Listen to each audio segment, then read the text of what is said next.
Beato, buenos días. Buenos días. Le agradezco mucho el haber llegado a esta entrevista con Guardianes del Patrimonio Tlihuaca. Muchísimas gracias por la invitación a Guardianes del Patrimonio de San Juan Tlihuaca. Yo espero que este diálogo, esta entrevista acerca de la vida de Sebastián de Aparicio sea de utilidad para difundir todo el contenido de este vecino de Azcapotzalco, de San Juan Tlihuaca y de San Martín Xochimilco. Muchas gracias.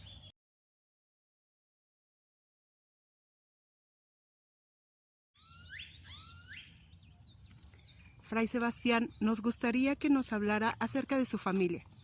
Claro que sí, con mucho gusto. Oiga, qué bonito lugar al que me invitaron para esta entrevista, muchas gracias. Con muchos animales y mucha naturaleza, precisamente me recuerda mucho de lo que fue mi casa natal. Yo nací en La Gudiña, en el área de Orense, en Galicia, al norte de España. Ahí mis padres, Juan de Aparicio y Teresa del Prado, pues me enseñaron los dos pilares que sostuvieron toda mi vida: el trabajo y el servicio con los animales y la tierra. Mi padre era ganadero y agricultor, de él aprendí esas actividades. Mi madre, muy católica, muy creyente, de ella tuve esta formación católica que le agradezco siempre muchísimo, porque me enseñó que el trabajo de mi familia era para servir a Dios y traté todo el tiempo de seguir con ello. Ellos, además, teníamos dos lindas chicas en la familia, que son mis hermanas mayores, para quienes, ya le contaré, trabajé para juntar la dote y que pudieran tener un buen matrimonio.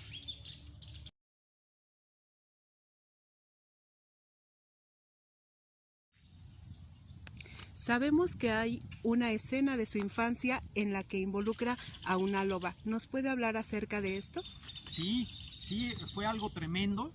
Hubo una peste en la época en que yo tenía como 4 o 5 años de edad, y mi mamá, angustiada de lo que pudiera ser mi salud, porque en verdad me puse muy mal, se le ocurrió a ella llevarme a una casa que estaba como medio derruida, apartada del grupo de casas donde estábamos nosotros. Y en esa casa derruida encontró un cuartucho, pues obviamente abandonado como la casa, pero donde me dejó, y cada vez que podía iba y me llevaba algo de comida. Yo tuve una tumoración de esa peste en la pierna, y pues entró una loba, porque mi mamá ya me daba por muerto. Hubo un momento que me dio por muerto. Así que se salió de esa casucha, y antes sí dejaba la puerta cerrada. Cuando me dio por muerto, pues del susto, de la impresión, dejó la puerta abierta. Y así es como entró una loba. La loba me mordió, me lamió, me curó. Y yo soy quien lo vi. Yo vi eso. Cuando vi que la loba se fue y me sentí curado, pues yo mismo cerré la puerta y me quedé dormido. Y más tarde, cuando vino mi mamá, pues le conté lo que había pasado. Mi mamá me encontró curado. Quien fue testigo de la loba fui yo mismo. Yo se lo relaté a mi mamá. Imagínese si quienes hubieran visto entrar a la loba, ¿es acaso hubieran sido los pobladores o mi mamá? La anécdota hablaría de un griterío, de un susto, de vaya, qué sé yo, hasta dónde alcanzaría la narración. Quien lo vio fui yo. Yo se lo comenté a mi mamá. Eso fue. Y quedé curado gracias a Dios.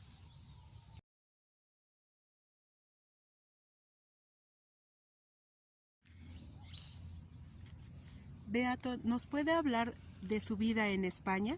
Claro que sí. Pues ahí nací, ahí crecí, y más o menos hasta por ahí de los 15, antes de los 20, trabajé con mis papás en el pueblo de La Gudiña y en una parroquia cercana. Así se le dice a las pequeñas poblaciones cercanas. Realmente lo que destaca es la parroquia. Así que yo trabajé también en la parroquia más cercana que teníamos, con la idea de juntar, además de para la manutención de mis padres, pues la dote de mis hermanas. Así es como llegó el momento en que tuve que continuar y alejarme, porque pues los pueblos cercanos eran más o menos igual de pobres que el nuestro. Así que me fui a Salamanca. Esto ya está en Castilla. Ya me alejé un poquito, pero Salamanca es una gran ciudad. Ahí yo continué haciendo las tareas que yo ya sabía, que me enseñó mi padre, de agricultura y ganadería. Fue lo que estuve haciendo en Salamanca. A nivel personal, por mis creencias católicas, religiosas, yo ansiaba, y lo logré, dedicarle mi castidad a Dios. Y confieso que en Salamanca tuve algunas tentaciones. Estoy hablando que ya era yo un adolescente, ya casi llegando a una edad adulta. Tuve muchas tentaciones. Yo no sé si las provocaba, pero yo las tuve. Y pues tuve que enfrentarme a eso, es decir, la parte social para mí representó tentaciones. Así que de Salamanca mejor me alejé.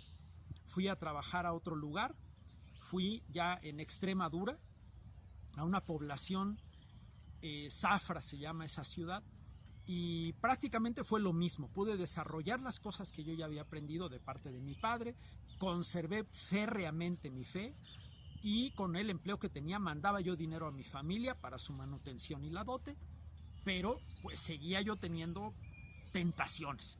Yo veía la presencia de tentaciones contra lo que yo quería mantener puro, que fue mi castidad. Y lo logré hasta el final de mi vida y morí de 98 años. Así que fue un esfuerzo tremendo, y más en esa época, más en esa edad. Bueno, pues tuve que dejar también la ciudad de Zafra y me fui hasta el completo sur de España, que es el puerto de Sanlúcar de Barrameda, de donde había salido, por ejemplo, esta exploración maravillosa de Elcano Magallanes, que le dieron la vuelta al mundo en barco. De ahí salió y ahí regresaron. No, pues era un lugar tremendo, todo el mundo hablaba de aventuras y de los nuevos mundos. Y yo llegué a Sanlúcar de Barrameda. Ahí estuve más de 7 años trabajando. Y también tenía yo dos cosas en mi cabeza estando ahí. Una, el continuar apoyando a mi familia, pero como ya le digo, todo lo que se escuchaba en Sanlúcar de Barrameda, pues todas estas aventuras del nuevo mundo, de nuevas oportunidades. Justamente estando ahí en Sanlúcar de Barrameda es donde terminé la colaboración para la dote de mis hermanas. Así que en Sanlúcar me vi libre o liberado de tener que destinar parte de mi dinero a ello, y ya podía yo incluso tomar decisiones más trascendentes sin poner en riesgo lo que buscaba para mi familia. Así que me vi contagiado de toda esa fuerza de novedades, de una nueva vida que reinaba en todas las mentes y corazones en los pobladores de Sanlúcar, y yo estuve ahí más de 7 años, la de historias que escuché. Ahí también es donde me di cuenta que la decisión que yo tomara era dejar para siempre mi país. Muy bien, entonces en ese momento usted a partir de ahí se convirtió en el patrono de los migrantes. ¿Yo, patrono de los migrantes? Así es, ahora se le considera patrono de los migrantes. Agradezco mucho ese dato, pero de una vez quiero entonces hacer una aclaración. Yo me entregué a Dios sirviendo al prójimo. Y de esa manera quiero continuar. Si después de muerto puedo seguir siendo útil, puedo seguir sirviendo, será como intercesor, pero la humildad que la regla franciscana y lo que mi madre me impuso desde niño es que es todo para adoración de Dios. De manera que si hay algún patronazgo, agradezco la información, pero yo, en lo personal, Sebastián de Aparicio, preferiría que la mirada y el agradecimiento esté dirigido a Dios.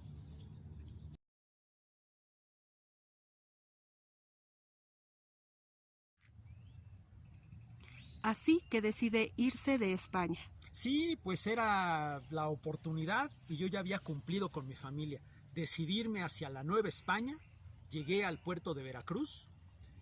En esa población no me quedé mucho tiempo. La verdad es que el clima costero no es en el que nací, aunque la zona en la que nací en España, y Galicia tiene mar, pero particularmente mi municipio no. Y la verdad es que no me hallé mucho en Veracruz, pero sí me di tiempo para iniciar con la agricultura e hice un arado. El primer arado, por lo que pude ver, porque mis compañeros españoles no estaban todavía aplicando el uso del arado en esa región tan fértil. Yo dije, ¿qué me espera en las zonas desérticas? Así que ahí en Veracruz hice un arado.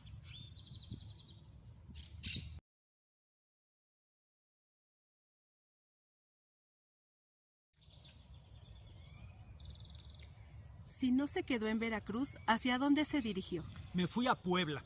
Es una población entre el puerto de Veracruz y la capital de la Nueva España, la Ciudad de México. Esta población de Puebla, inicialmente llamada Los Ángeles, después Puebla de Los Ángeles, se fundó en 1531 y yo llegué 2 años después de esto a fundación, y la había fundado un franciscano con ayuda de otros para la parte técnica del trazo, pero Motolinía fue el encargado de elegir junto con otros franciscanos el lugar, ya que la zona tenía poblaciones de indígenas como Tlaxcala, Huejotzingo, Cholula, donde eran los franciscanos los que estaban dando las instrucciones. Así que prácticamente era una zona franciscana.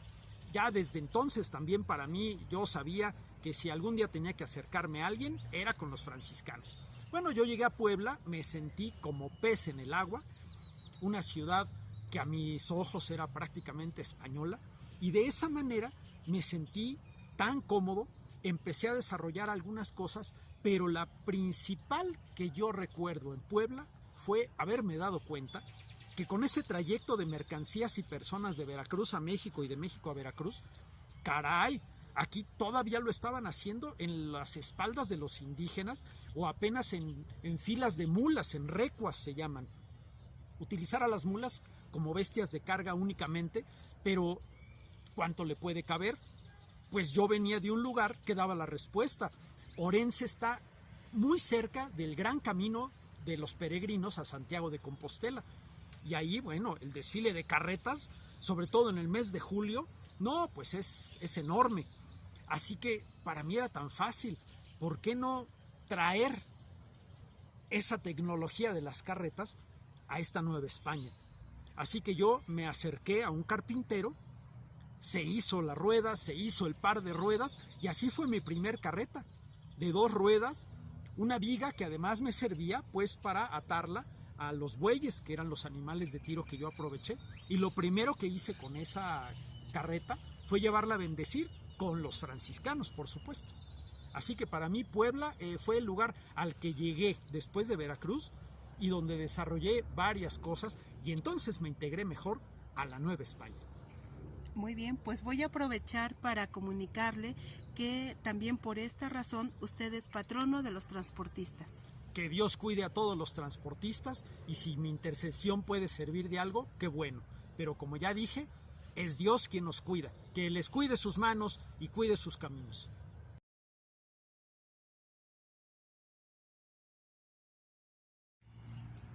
Fray Sebastián, ¿cómo aprovechó después las carretas? Esa es una buena pregunta, porque en la traza plana y cuadricular de la ciudad de Puebla, claro que era muy fácil aprovecharla, pero ya para salir de Puebla, en cualquier dirección era un problema.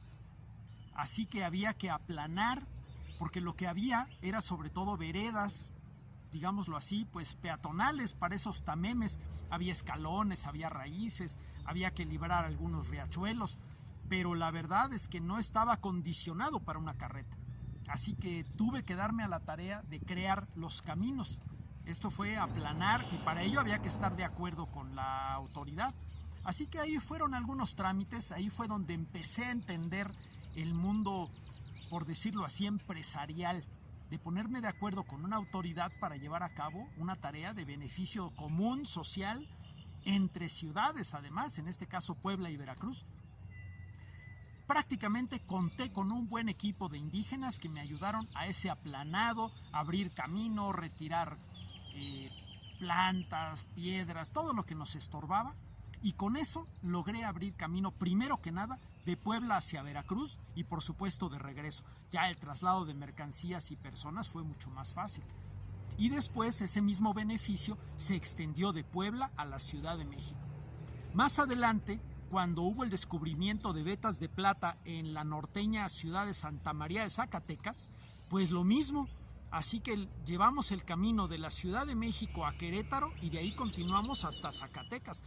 Todo esto no hubiera sido posible a nivel individual. Esto requirió buenos trámites y compromisos ante la autoridad novohispana, y yo necesité un buen equipo de gente capacitada que me ayudara en este desarrollo pues urbano, que atravesaba lo rural, pero era para conectar lo urbano con lo urbano.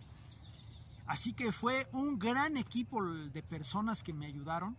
Era más de un centenar de personas y yo llevaba pues algunas carretas precisamente para cargar todo el material necesario.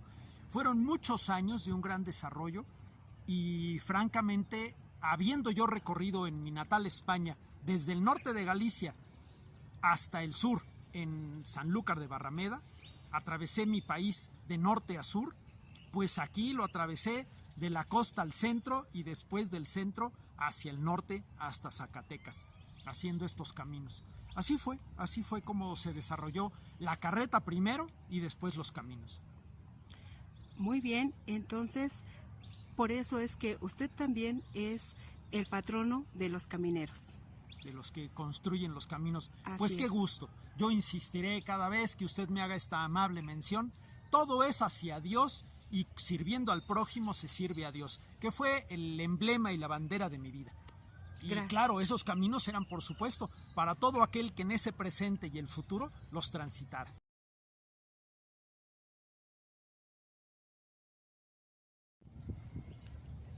Beato, sabemos de su gran amor por la Virgen de Guadalupe.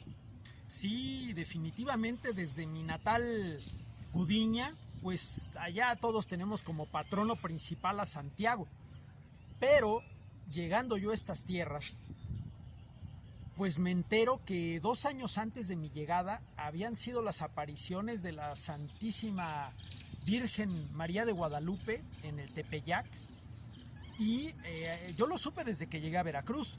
Sin embargo, en Puebla lo supe todavía más. Y cuando llego a la Ciudad de México, bueno, claro que además de que aquí me instalé, pues también me di yo a la tarea de ir a conocer al mismísimo indio Juan Diego, que él se quedó a vivir allá en el Tepeyac. Y pues pude conocer también a don Antonio Valeriano.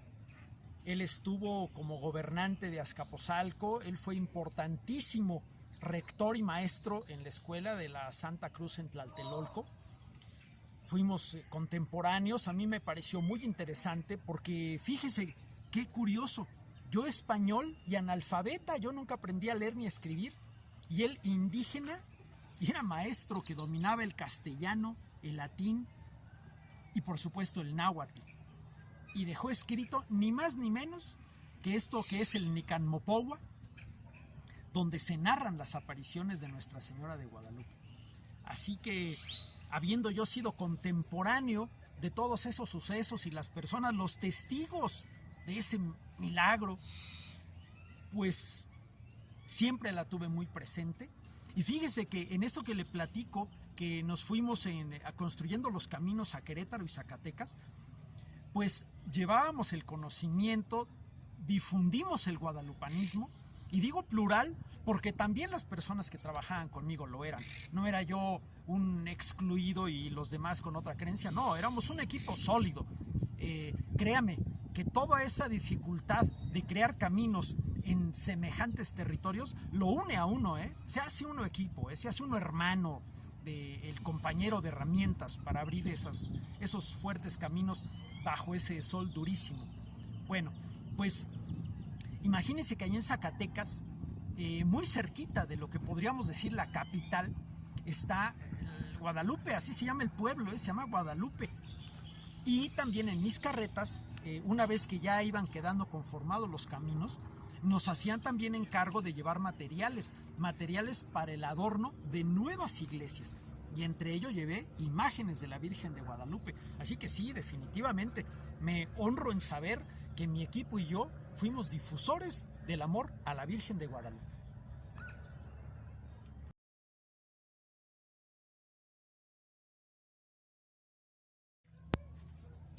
¿Qué nos puede decir de Azcapotzalco? Oh, pues ahí yo viví 20 años. Yo compré una hacienda que estaba parte en Azcapotzalco, parte en Tlalnepantla, y también tenía una propiedad rural allá por Chapultepec. Y en Azcapotzalco es donde hice mi casa habitación. Ahí es donde ya dispuse instalarme y dispuse una finca pues para la parte de agricultura y de ganadería. Yo sé que muchos dirán en el futuro que era principalmente ganadera, otros dirán que principalmente agricultura. porque suele ser que se insiste en cuál sería la inclinación productiva. Yo tenía ambas, yo crecí con ambas, mi papá tenía ambas. ¿Por qué no iba yo a reproducir ambas? Todo lo contrario, se hermanan muy bien, tener agricultura y tener ganadería. Pues así fue en Azcapotzalco, donde me quedé 20 años y pues ahí ya me di el gusto de descansar. Ahí yo ya vendí una parte de mis carros, conservé algunos, pero lo más significativo lo vendí y precisamente con ese dinero y el que ya había yo ganado, compré esa gran hacienda que se llama San Nicolás. Es un terreno en el que actualmente se llama Ex Hacienda del Rosario. Entre Nicolás y del Rosario tuvo el nombre de Careaga. Pero ahí fue, y estando yo en Azcapotzalco hice muchas cosas que no había yo hecho antes, por ser un poco, diría yo, un nómada. Había yo estado en el campo construyendo caminos, pero ya en Azcapotzalco probé la parte sedentaria, me instalé e hice muchas cosas que ahorita le cuento más. Muy bien, ahora que nos hablaba de la ganadería, quiero mencionarle que además usted es patrono de los ganaderos. Bendito sea Dios, insisto, mi intercesión siempre estará porque yo quiero servir. Vivo serví a mi prójimo, muerto también quiero servir, pero todo sea para alabanza y el gran nombre de Dios.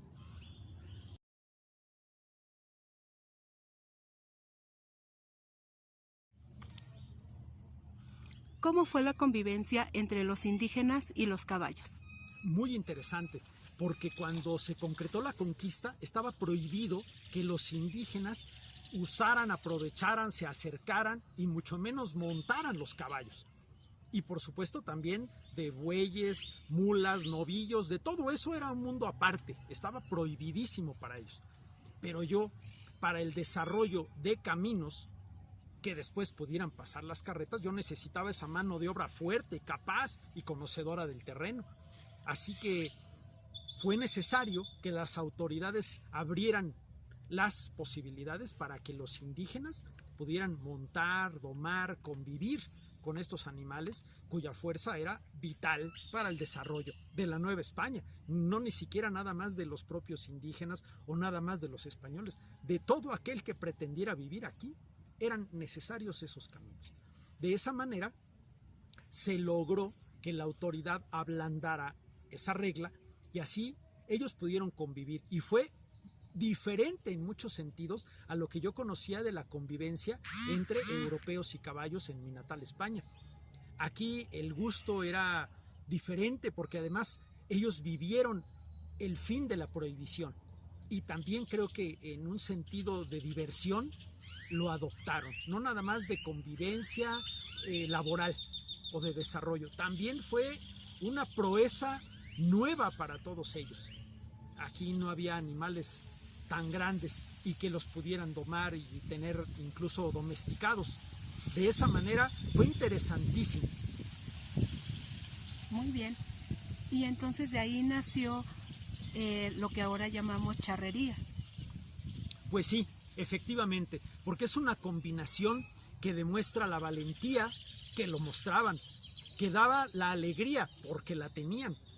Y claro que había algunos juegos. Todo este arte sin duda distingue la manera en que aquí en estas tierras se llevó a cabo la convivencia de seres humanos y caballos, muy diferente a cualquier otro lugar, sin duda.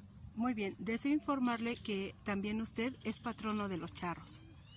Pues bendito sea Dios, que nada les ocurra mientras llevan a cabo sus peligrosas suertes y todo eso que es un arte, pero que arriesgan la vida.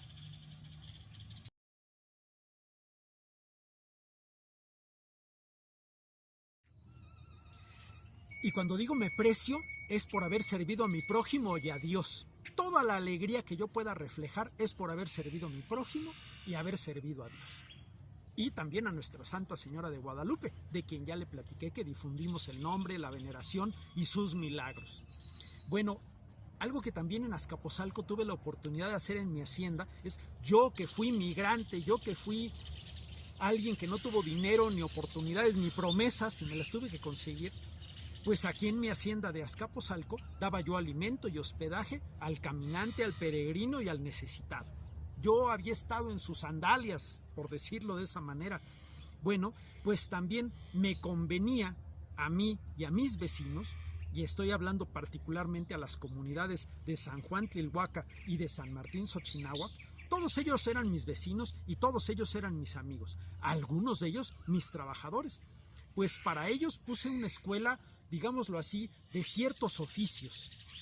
Era algo en el que yo brindaba y ellos me retribuían, pero porque era un desarrollo comunitario.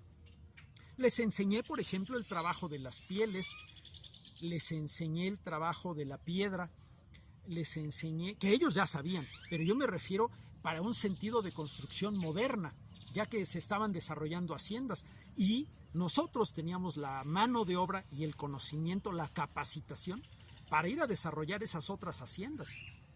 Y sigo hablando en plural porque todo lo que desarrollé en Azcapotzalco es en plural, es con la ayuda de todos ellos, y los caminos fue con la ayuda de todos ellos. Yo agradezco los patronazgos que me menciona que tengo, pero ninguno lo hubiera logrado por mí mismo, y sobre todo siempre en honor a Dios. Bueno, pues esta escuela que logré poner en mi hacienda dio formación a muchos de ellos que después incluso dejaron de trabajar para mí, pero iban con ese oficio a ganarse la vida. Y como le digo, auxiliábamos a otras haciendas también a su desarrollo o hacíamos reparaciones. Fueron varios empleos los que se daba ahí la instrucción en esta escuela para que ellos los desarrollaran, en mi hacienda o en otro lado o hasta por su cuenta.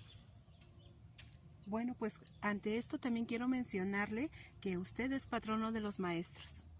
Pues muchas gracias por ser en honor a Dios lo que sea, y su humilde servidor meramente como intercesor.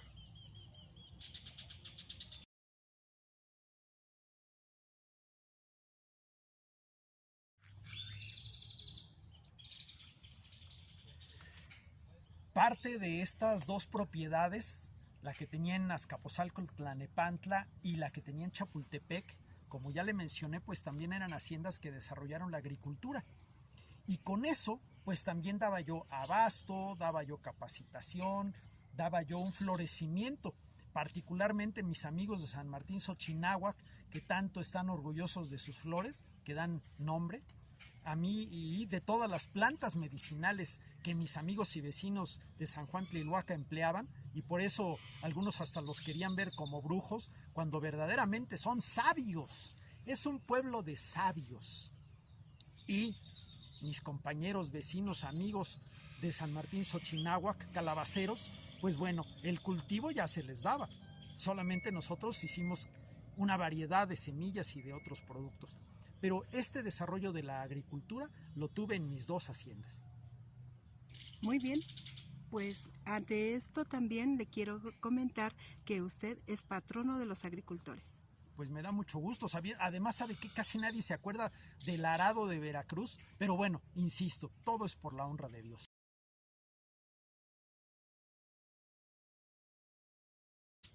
Y curiosamente hay otro asunto que quiero subrayar por la honra y el amor a Dios. Esto me sucedió principalmente con mis vecinos y amigos de San Juan Tlalhuaca.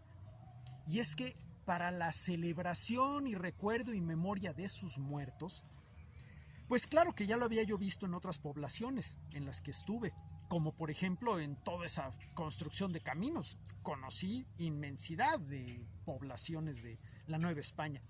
Pero en esta paz y tranquilidad que ya tuve aquí en Azcapotzalco, es cuando con más detenimiento, y claro, aquí ya tenía yo amigos con familias enteras. En las carreteras no eran las familias enteras, aquí sí.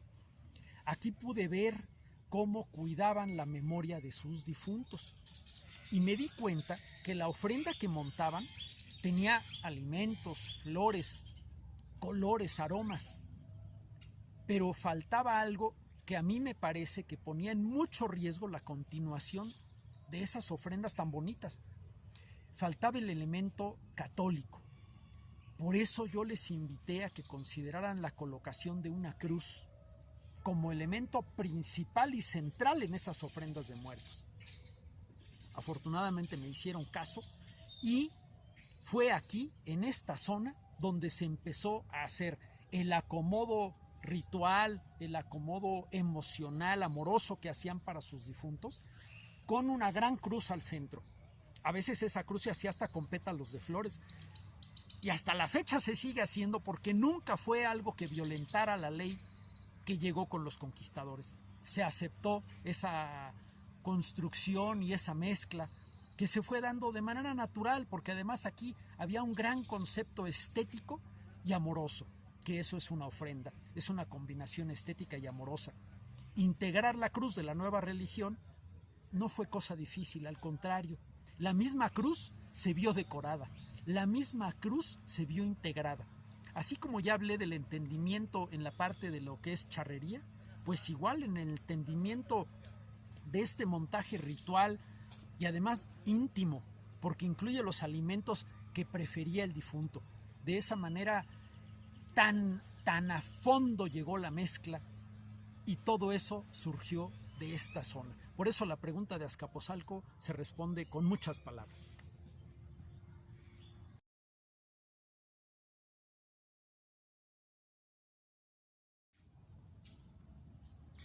Quiero mencionarle que aquí en Azcapotzalco, donde ya por fin tuve algo de estancia permanente, como le decía, así como sedentario, ya me asenté, pues tuve tiempo de muchas cosas. Aquí sí, y además aquí viví 20 años, así que con lo de Azcapotzalco a lo mejor me extiendo un poquito, pero quiero decirle que estando ya viviendo en Azcapotzalco, de aquí fui a construir un puente a San Juan del Río, y me precio de que esa es la construcción más antigua en pie de San Juan del Río.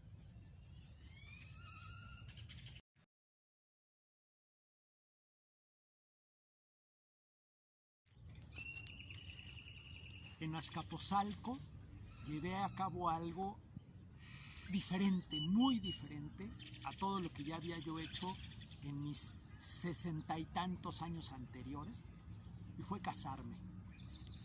Me casé con una chica originaria de esta zona de Chapultepec, donde yo tenía una propiedad rural. De allá conocía yo a estos vecinos, aunque, como ya dije, mi casa habitación estaba en mi hacienda de Azcapotzalco. Con esta chica de Chapultepec me casé en la parroquia franciscana de Tacuba, y tristemente, aproximadamente al año de casados, ella falleció y en esa misma parroquia la enterramos. Con mucha pena de su familia y mucha pena de mi parte. Yo disfruté muchísimo de la aceptación que ella tuvo para mi propósito de conservarme casto, como ya había yo mencionado, en el sentido de tener una vida juntos, claro que sí, pero más en una atmósfera de apoyo, de cuidados, de compañía. Pero hablando de la parte que en el mundo religioso y en el mundo social se identifica como el consumar el matrimonio, esa era mi condición. No tener un contacto hombre-mujer como es normal en un matrimonio. Entendió ella perfectamente que quería entregar mi castidad a Dios, mantenerme puro, virgen, y así fue como yo continué. Por eso lamenté muchísimo haber encontrado una personita tan amorosa, tan cuidadosa de mí, que había entendido esa parte de mi oferta a Dios y haberla perdido. Con el tiempo, aproximadamente unos 3 años después, rondaba yo más o menos los 63 años de edad, cuando llevé a cabo nuevamente esta misma acción. Viéndome con patrimonio, viéndome con una actividad diferente, y previendo pues ya por supuesto que la vejez empezaba ya a saludarme, pues quise volver a llevar a cabo esto, el matrimonio. Esta ocasión fue con una chica de nombre María Esteban, natural de Azcapotzalco. Y prácticamente Dios quiso aplicar lo mismo que en la ocasión primera. Quedé viudo por segunda vez, falleció ella, y su cuerpo está enterrado en lo que actualmente es Catedral de Azcapotzalco. Esa pérdida por segunda vez de una pareja, de una esposa, que ya Dios me había permitido encontrar por segunda vez a alguien que entendiera mi deseo de ofrecer mi castidad, a pesar de estar en matrimonio, pues hizo que tuviera yo ya mis dudas. Por supuesto, descartaba yo el continuar por ese camino y necesitaba yo un consejo, el cual lo encontré directamente en mi confesor y amigo franciscano en la parroquia de Tlalnepantla. Él fue el que me orientó y me aconsejó que dejara yo todo lo material y entregara mi vida a la parte de un servicio todavía más entregado al prójimo. Si hasta entonces había yo vivido sirviendo al prójimo, él me hacía una sugerencia de una entrega al servicio del prójimo, pero también ya más cercano, directo al servicio a Dios. Y le hice caso.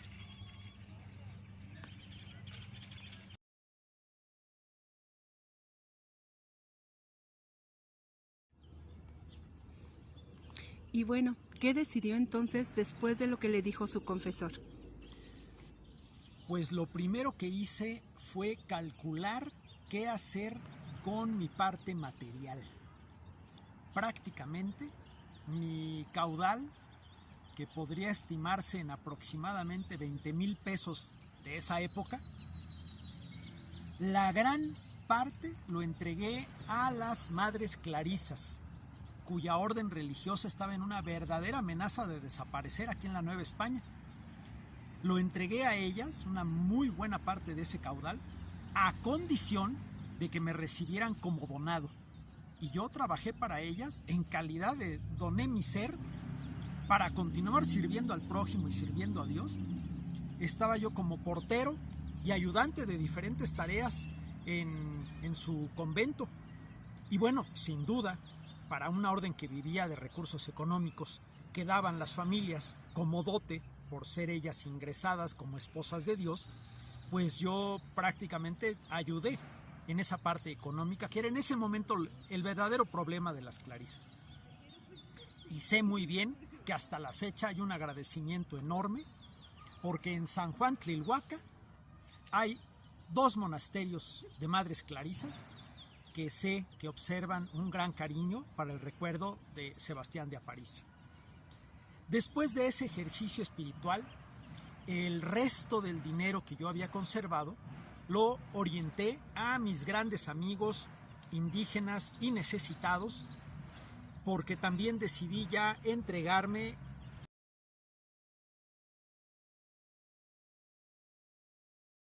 y toqué la puerta del convento de San Francisco, donde inicié un noviciado de 1 año, y luego de ese año, con ciertas dificultades por parte de mis compañeros que no terminaban de votar por mi ingreso, pero finalmente sucedió, y a la edad de 70 y tantos ya estaba yo vistiendo el hábito como fraile franciscano. De las primeras encomiendas que me hicieron fue ir a Tecali, muy cerca de Puebla, un lugar terrible en las condiciones geográficas, pero ya estaba yo curtido toda mi vida, lo que había yo pasado atravesando España y la Nueva España. Tecali realmente era una prueba más. Lo difícil sería la combinación con mi edad, de más de 70, pero lo logré, salí muy bien, y cabe decir que me llamaron de Puebla, de la ciudad capital, porque ahí había mucha gente en lo que era el monasterio y era necesario pues fortalecer la parte de la limosna. Así que fui requerido en Puebla después de unos meses en Tecali, y ya me integré en Puebla, donde quedé para el resto de mi vida. Y esto cabe decir, mi vida como ser humano, mi vida material, mi vida terrenal, y tengo entendido pues también mi vida espiritual, porque mi cuerpo incorrupto se conserva en una capilla, en este templo de las 5 llagas, que está controlado por los franciscanos. Y bueno, pues una vez que me reingresaron a Puebla, porque claro que pasé por ahí antes de ir a Tecali, en Puebla tuve el gusto de poder desarrollarme como limosnero, y digo gusto porque esto volvió a representar para mí animales, carretas, caminos, ir a muchos lugares a donde pude ir a recoger la limosna, Y quiero mencionar que alguna vez me castigaron y no pude seguir esa labor de limosnero. Y curiosamente los pobladores al nuevo limosnero pues le daban menos, así que bajó la recaudación de limosna que se lograba, y esto consiguió que por esa fuerza, bondad y amistad de los vecinos me reincorporaran a mis tareas de limosnero, y así también obtuve pues grandes libertades para quedarme a dormir a veces en el campo. Me acomodaba yo abajo de mi carreta viendo las estrellas, los animales pastando cerca, y también ya en esta combinación de edad avanzada, limosnero, caminos, se dio una muy afortunada presencia de Dios que me ayudaba. Diose el caso en que alguna vez yo sí le pedí a Dios: es necesario que me detenga de mi camino de limosnero, haga una pausa de descanso, y tengo que dejar a los animales libres para que busquen su agua y su alimento, porque yo ya no puedo. Solamente le pedí a Dios que por favor los animales no se alejaran tanto de mí, porque no iba yo a poder ir por ellos a donde quiera que se hubieran alejado. Y sucedió que con la ayuda de Dios, efectivamente, a la mañana siguiente los animales de Tiro se acercaron por su propia voluntad a mí y pude uncirlos a mi carreta nuevamente con gran facilidad. Yo serví a mi prójimo porque Dios también siempre me escuchó, y pude yo llevar a cabo esa labor que tanto beneficio daba a la iglesia del Templo de San Francisco en Puebla. Yo sé que mucha habrá sido la inspiración que haya yo podido dar a mi prójimo por el entusiasmo y el optimismo de llevar a cabo las tareas como corresponde a un franciscano. También sé que habré desesperado a muchos. Me equivocaba en las oraciones de la iglesia, mi falta de talento para saber leer y escribir, falta de educación, de formación académica, pero al final creo que sí pude entregarle a todos un servicio que era el prójimo, en quienes yo veí siempre a Dios. De esa manera, servir en vida a Dios, y si puedo servir de intercesor después de mi muerte, pues qué bueno, bendito destino, porque todo es para la gloria de Dios. Todo lo que hice fue con la ayuda de Él, reconociendo su presencia y su compañía, y así es como veo yo el resumen, todo lo que me ocurrió en mi biografía.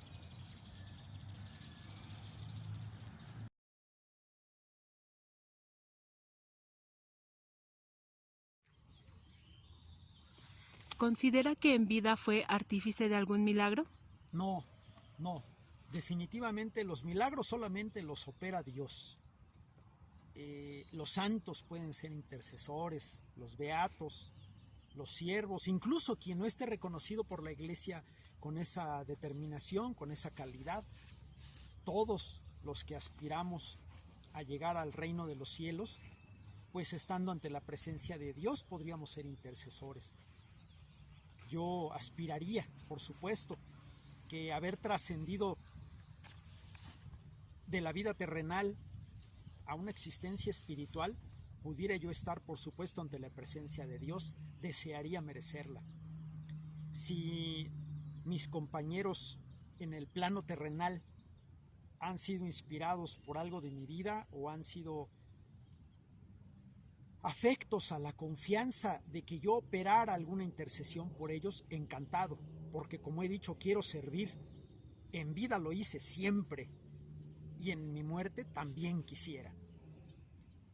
Solamente hay una situación que sí se dio, pero fue porque me lo concedió una linda mujer embarazada que me solicitó el cordón franciscano que yo traía en ese momento, cuando yo llegaba de recorrer y de recoger limosna al templo de San Francisco.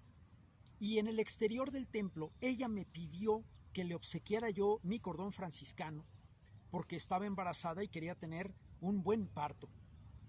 Yo no tuve problema en hacerlo, de por sí. Yo cambiaba con mis compañeros franciscanos. Cuando yo veía que un hermano tenía un hábito desmejorado, que estaba ya rasgado o lastimado, yo se lo cambiaba por el mío si el mío estaba mejor.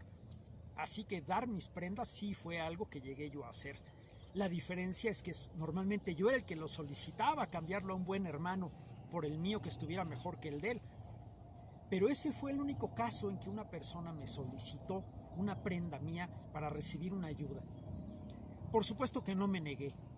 Y tengo entendido que actualmente en el Templo de San Francisco en Puebla venden los cordones de Sebastián de Aparicio para el efecto de acompañar a las embarazadas a un buen parto. Grandeza de Dios que me permita ser intercesor todavía después de fallecido. Pero nada más, mi respuesta no puede ir más lejos de eso. Por esa acción también usted es considerado patrono de las embarazadas. Pues muchísimo gusto me da seguir siendo útil a nuestro Señor y yo por ese medio a nuestro prójimo. Muchas gracias. Le agradecemos mucho, Beato Fray Sebastián de Aparicio, esta entrevista que le concedió al colectivo Guardianes del Patrimonio Tlilhuaca. Muchas gracias. Muchas gracias a ustedes. La bendición de Dios sea con todos nosotros, porque todos la necesitamos, y que la imagen bondadosa y de servicio de Sebastián de Aparicio la podamos tener presente siempre. Gracias.